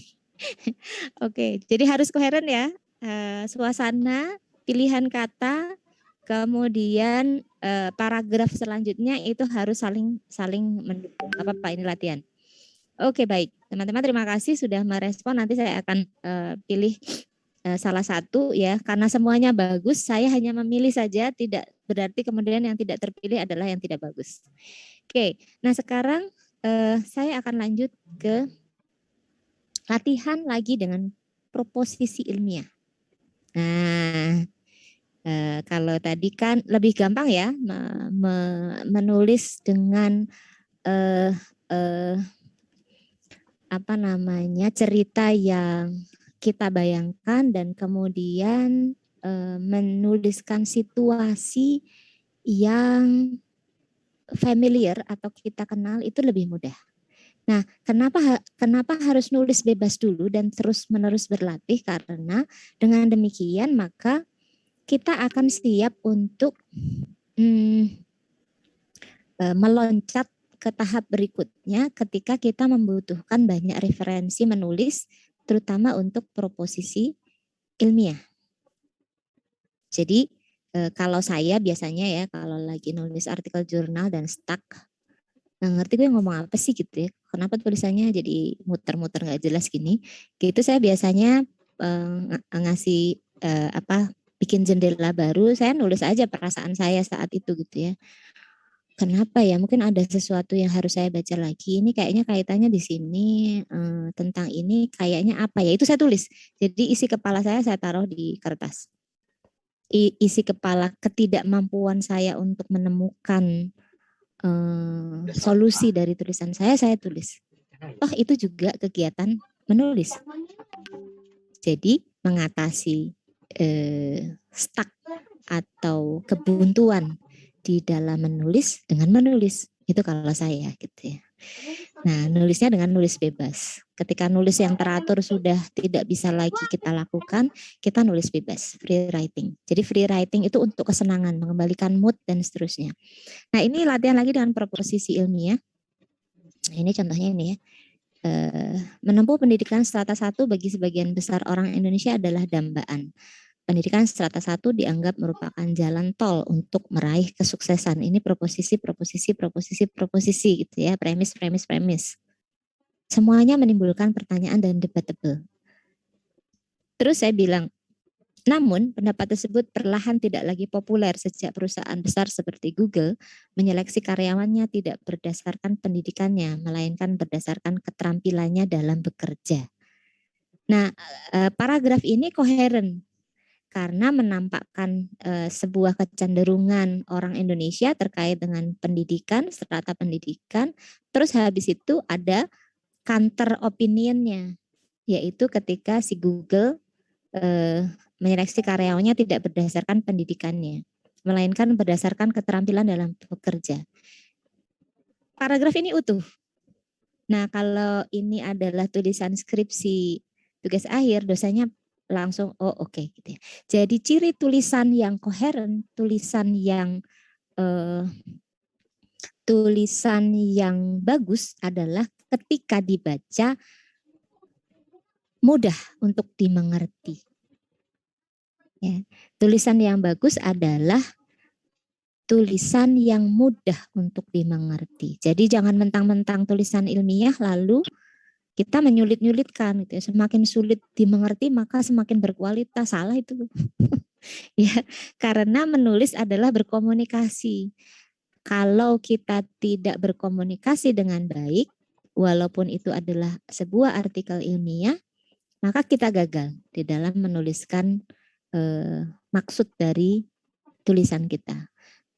Mas Ivan dan teman-teman di editor jurnal psikologi pasti juga merasakan begitu gitu ya, begitu baca artikel jurnal yang ini maksudnya apa ya, kok dalam satu paragraf kok banyak ide pokoknya, terus habis itu dia muter-muter di situ, ini maksudnya mau ngomong apa ya, gitu tuh gampang sekali kita secara intuitif kita akan bisa menilai gitu. Ini nggak bagus nih tulisannya. Tapi ketika tulisannya itu mudah dimengerti, itu adalah tulisan yang bagus. Gitu ya. Dan bisa didapat kalau kita banyak latihan dan banyak baca. Nah, kalau membaca saya kadang-kadang baca aktif gitu ya. Tidak cuma kemudian lewat gitu ya. Baca aktif itu berarti ini masuk akal enggak ya? Kenapa begini? Kenapa enggak begitu? Itu dimunculkan pada saat kita baca. Terus kemudian ini yang kedua nih, nanti bisa ditulisin sih sama teman-teman ya. Kita latihan proposisi ilmiah. Tadi sudah proposisi kreatif sudah, dan ternyata semua orang bisa dengan mudah menuliskannya, menghadirkan suasana ngeri gitu ya, suasana kehilangan, suasana sedih, suasana auman serigala. Nah, kalau sekarang yang ini ya, menikah tanpa memiliki anak saat ini menjadi salah satu pilihan pasangan milenial. Kita langsung berkerut kening. Emang ada Indonesia, bukannya itu Singapura gitu ya. Bukannya semua orang menikah di Indonesia adalah tujuan untuk punya anak. Kalau perlu yang banyak gitu. Gitu ya. Nah, tapi ini fenomena gitu ya. Fenomena boleh dong diambil sebagai sebuah dugaan. Yang penting kita bisa membuktikan. Nah, silahkan. Yuk latihan lagi yuk. Menikah tanpa memiliki anak saat ini menjadi salah satu pilihan pasangan milenial. Terusannya kira-kira apa ya? Kenapa Mbak Eka kayaknya masih mute? Masih mute Mbak Eka? Oh ya, okay. Ini Bu Ilani langsung menjawab premisnya tadi. Oke. Mengapa sebagian menganggap tanpa anak mereka mampu mensinergikan kemampuan untuk mencapai prestasi yang diinginkan tanpa gangguan tangis seorang atau beberapa anak? Ya, teorinya kira-kira apa ya? Eksistensial. Ya, nanti kebayang nanti dari pendapat kita terus kita cari teorinya. Oke, terima kasih Bu Yuslan. Ada lagi kah? Yuk.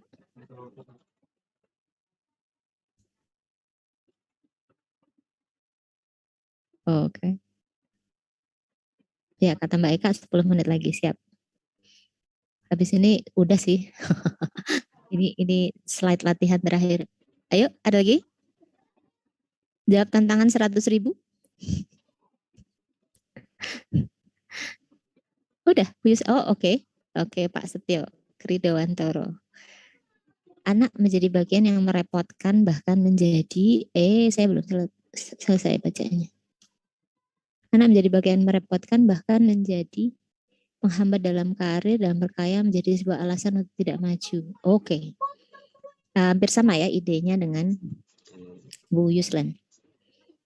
Paramita, hal ini bisa dimengerti karena semakin lama biaya hidup semakin tinggi. Oke, financially reasoning. Lahan untuk tempat tinggal semakin sempit. Oke. Yuk, lagi kah? Adakah? Makin sedikit peminatnya begitu proposisi ilmiah ya. Baiklah. Oke, dikatakan oleh Intan Safitri, mengutip Intan Safitri. Harus pakai tahun ya Mbak. Mana tadi?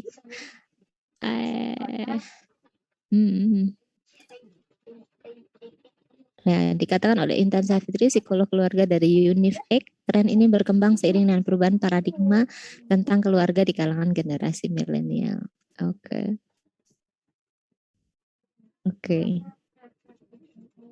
Oh, ternyata banyak juga yang nulis. Memiliki anak identik dengan tanggung jawab yang besar. Beberapa alasan yang sering diutarakan adalah ingin fokus pada karir dan tidak ingin tugas pengasuhan menjadi optimal. Oke. Ya. Ya, jadi sebenarnya teman-teman yang di sini cukup saya lihat cukup terlatih ya menuliskan, hanya tinggal mungkin lebih sering melakukannya dan kemudian membuat menjadi tulisan yang bertujuan. Ini kan cuma paragraf-paragraf aja ya dan pancingan dari saya. Nah, yang paling penting penulis itu harus kepo. Jadi curiosity-nya tinggi. Ada teori tentang curiosity dikaitkan dengan scientific reasoning. Sama curiosity-nya penulis kreatif dengan curiosity-nya ilmuwan atau akademisi harusnya sama. Dan itu adalah dorongan terbesar seseorang untuk nulis. Kalau Anda nggak kepo, kenapa sih Indonesia itu suka habis PSBB, lalu PPKM, lalu PPKM darurat, lalu kenapa sih suka singkatan-singkatan gitu? Itu kan curiosity gitu ya. Itu hal sepele tapi kita kepo gitu ya. Nah itu yang harus dilatih agar supaya kita berlatih untuk berpikir. Nah, sorry, kenapa tidak bisa? Wah, hang deh laptop saya. Bentar, yang terakhir ini latihan plot ya, latihan plot. Nanti kan akan dibagikan ya PDF saya akan dibagikan ya Mbak Eka ya. Oke. Ya, siap, Nanti Mbak. bisa dibaca di sini. Ini bedanya plot fiksi sama kerangka tulisan ilmiah. Saya pernah belajar sama Mbak Lela Khudori, penulis di Tempo Institute.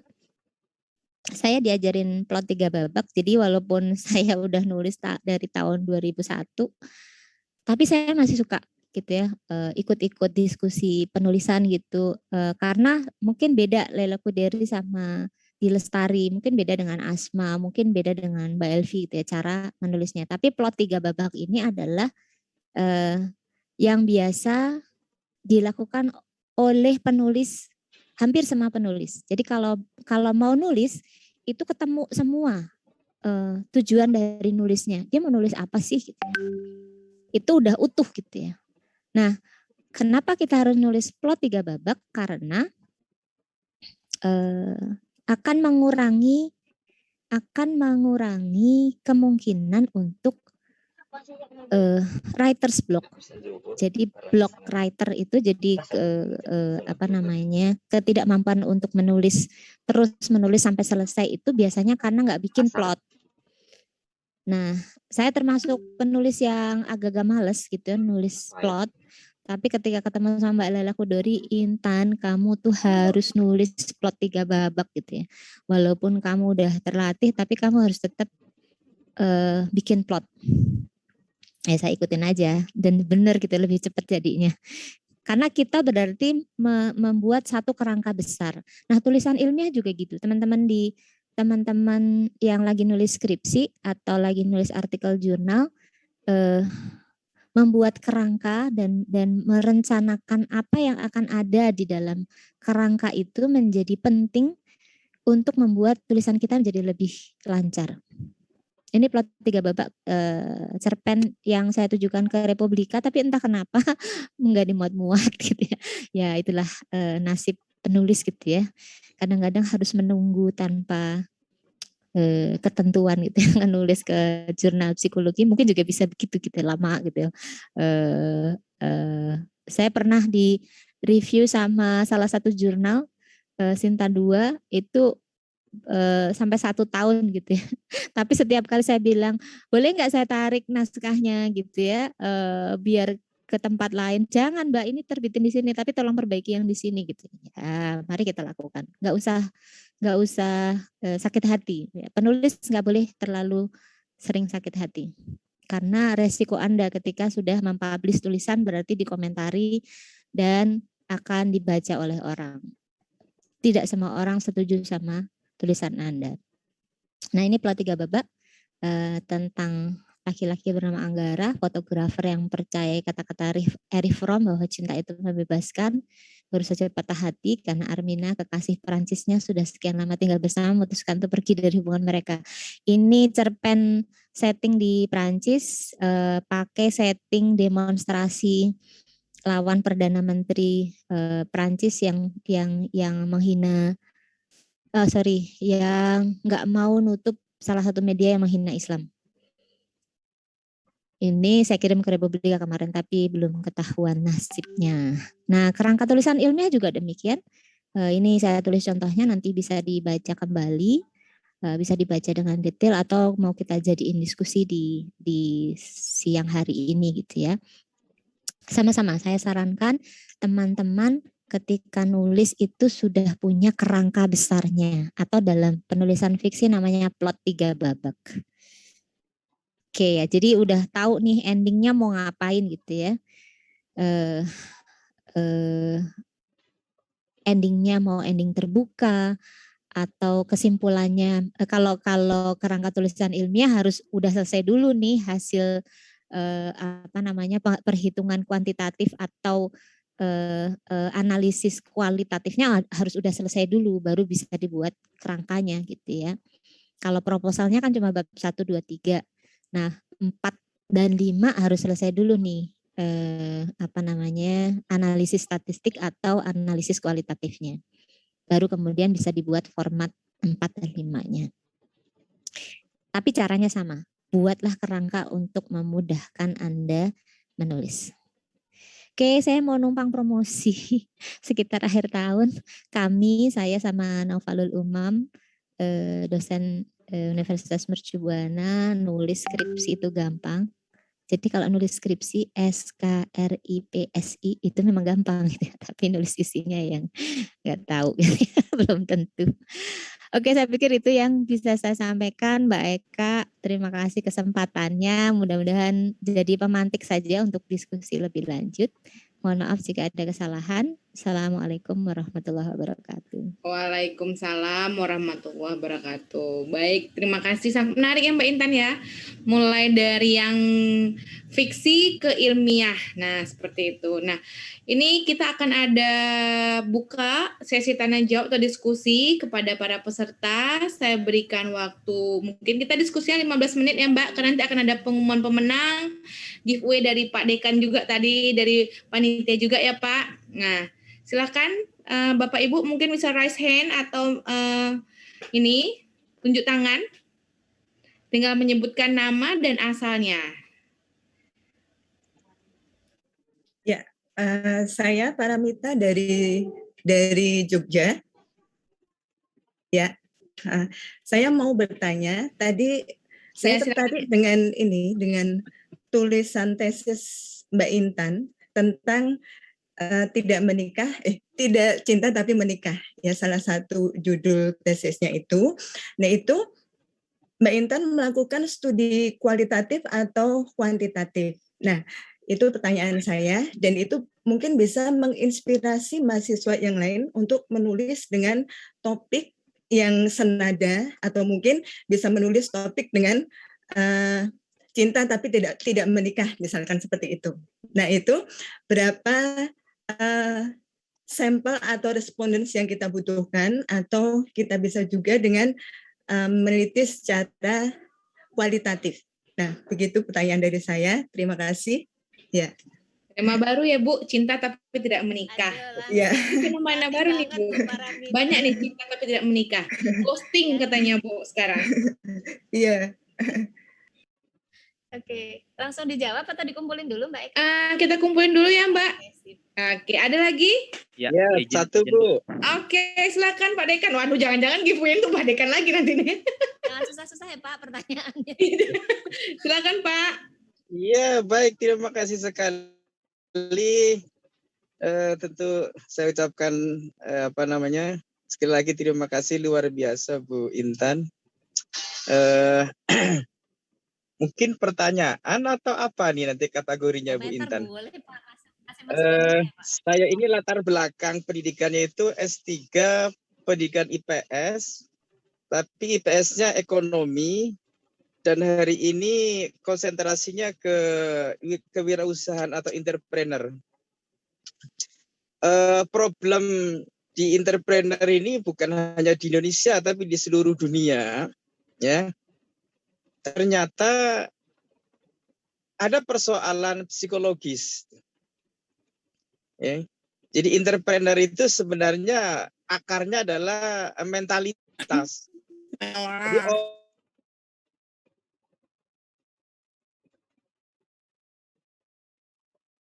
orang Dengar Pak, dengar. Iya. Jadi terkaya di Asia ini gagalnya itu bisa sampai 178 kali. Jadi seorang entrepreneur itu harus bersedia gagal berpuluh-puluh kali, bahkan beratus-ratus kali. Pak Khairul Tanjung misalnya sebagai orang terkaya nomor 6 entah berapa di Indonesia. Kan latar belakangnya juga dokter hewan ya. Kalau kita tilik biografinya juga persoalan mental di sana.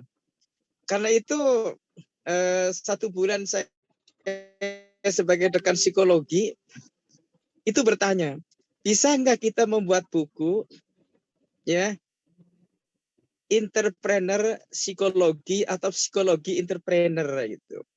Mungkin ini nggak perlu dijawab, tetapi jadi bahan pikiran kita lah ya. Itu yang pertama. Kita jadikan proyek bersama aja, Pak. Itu maksud saya, ini mumpung connect nih dengan Bu Intan ini. Dan tadi dari Jogja, itu yang pertama. Sehingga nanti ini akan sangat berkontribusi besar. Mengingat begini, sekitar 3 tahun yang lalu saya bersilaturahim dengan Bu Risma yang kala itu sebagai wali kota terbaik di dunia. Jadi Pak Dekan, coba ceritakan ya presiden atau kepala daerah yang dalam literatur sepengetahuan Pak Dekan paling berhasil ya, paling sukses itu. Jadi saya cerita lucunya Umar bin Khattab, namanya Umar bin Abdul Aziz. Yang kala itu mencari mustahik atau orang yang mau nerima infak zakat itu sulit. Karena ya berlaku hadis Nabi, yadul ulya khairum min yadi sufla. Kalau di Indonesia apalagi hari ini yang sulit mencari orang yang memberi. Apa kiat resepnya? Adalah wirausaha. Jadi kalau itu orang buta aja udah dikasih pekerjaan. Kalau kita ini orang ganteng aja susah cari kerja. Ternyata itu mental itu. Jadi buku ini kalau kita tulis mungkin ya sedikit banyak akan memberikan karya. Itu yang pertama Bu. Jadi kalau buku entrepreneurnya saya sudah saya tulis itu ya. Tapi ini dari sisi tinjauan psikologinya nanti. Yang kedua, saya juga sedang menulis. Sebenarnya mau diterbitkan kemarin. Menulis buku judulnya itu model pendidikan sang jenius. Jadi ternyata ini kan latar belakang saya juga pendidikan. Jadi ternyata orang-orang jenius di dunia ini itu punya model atau ala pendidikan berbeda dari umumnya orang.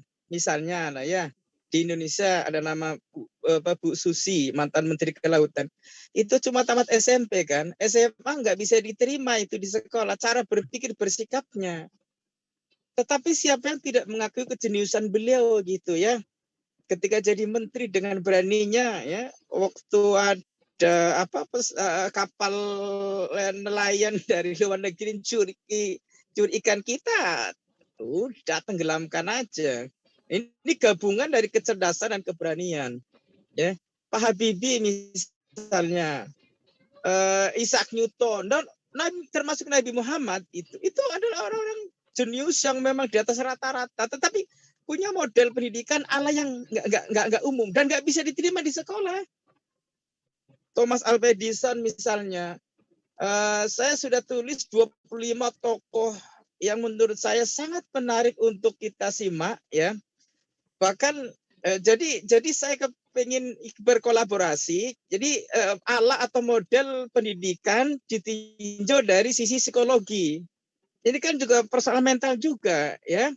Persoalan mental juga di dalamnya itu. Bagaimana? Nah, turunannya saya kepingin nanti kita buka ya semacam lembaga pendidikan sang jenius. Ya, paketnya mungkin ada nanti perlakuan menyiapkan anak jenius di masa kandungan,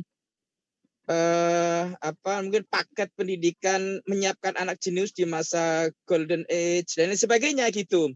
Nah, ini kalau ya saya bersyukur bahwa hari ini saya oleh Pak Rektor diberi amanah di psikologi, mungkin jadi akan menemukan sesuatu yang bermanfaat. Mudah-mudahan ya. Saya ini memang lucu sih ya. Ya kalau orang IPS jadikan psikologi sih nggak begitu ya. Cuma dari lewat sekolah tuh MDA pindah ke SD, nggak betah pindah ke madrasah, tamatnya di SD. Udah tamat SD masuk SMP, kepengen jadi guru masuk SPG, nggak betah pindah ke SMA, SMA nggak betah pindah ke pesantren. Tamat itu masuk jurusan bahasa Inggris, nggak betah masuk PAI. Tamat PAI, jadi guru agama payah nih. Saya kepengen jadi guru geografi, masuk geografi. Orang geografi nggak punya duit, saya masuk IPS, bisa ekonomi. jadi pindah-pindah. Nah, karena itu saya senang sekali lah ya ini Allah pertemukan lah melalui forum ini dengan Bu Intan tadi. Monggo kira-kira diapain ini dua bahan ini ya. Model pendidikan sang jenius satu, kemudian psikologi entrepreneur. Terima kasih Bu. Assalamualaikum. Waalaikumsalam. Pak, mungkin tadi gini Pak, karena pindah-pindah sekolah, pasti Bapak belum psikotes dulu ya Pak. Sekarang ada Pak. Yang mau jurusannya mana, minatnya mana, itulah kerjaan orang psikologi, Pak. Iya kan Ibu. Bercanda Pak, bercanda. Ya. Oke, masih ada kesempatan buat peserta yang lain. Silakan Mas Riyangga. Assalamualaikum warahmatullahi wabarakatuh. Selamat pagi Bapak Ibu sekalian. Perkenalkan nama saya Riyangga. Jadi saya ingin bertanya kepada Bu Intan. Sebelumnya saya ingin mungkin apresiasi dulu dari Ibu, penjelasannya sangat keren gitu dan memberikan banyak insight bagi saya dan mungkin sebelumnya saya adalah orang yang berpikir bahwa penulisan kreatif dan tulisan ilmiah itu adalah hal yang sifatnya kutub yang berlawanan gitu. Jadi tidak bisa ya pasti sulit lah gitu untuk disatukan. Tapi dari penjelasan Ibu saya tahu bahwa ternyata bisa komplementer gitu, saling melengkapi walaupun sebaiknya jangan tertukar gitu supaya nggak sulit ketika review seperti itu. Jadi saya punya dua pertanyaan Bu. Tadi berdasarkan penjelasan dan contoh Ibu jelaskan bahwa tujuan dari creative thinking atau berpikir kreatif itu kan untuk melahirkan ide yang kemudian diuji dengan metode empiris seperti itu. Ya pada dasarnya kan ketika memulai penelitian ataupun tulisan fiksi sekalipun kita kan mulai dari ide gitu. Nah, namun dalam penulisan ilmiah khususnya skripsi mungkin ya bagi kita sebagai mahasiswa kadang-kadang ditagih judul dulu Bu. Judul kamu apa gitu. Nah sebenarnya kan yang diminta oleh Bapak Ibu dosen kita adalah idenya apa, topik penelitiannya apa, mau ke arah mana gitu. Tapi banyak dari mungkin yang saya lihat di teman-teman bahwa dari awal sudah mikir judul gitu. Akhirnya maksain judul karena kumpulin banyak judul-judul di penelitian di internet, dikawin silangkan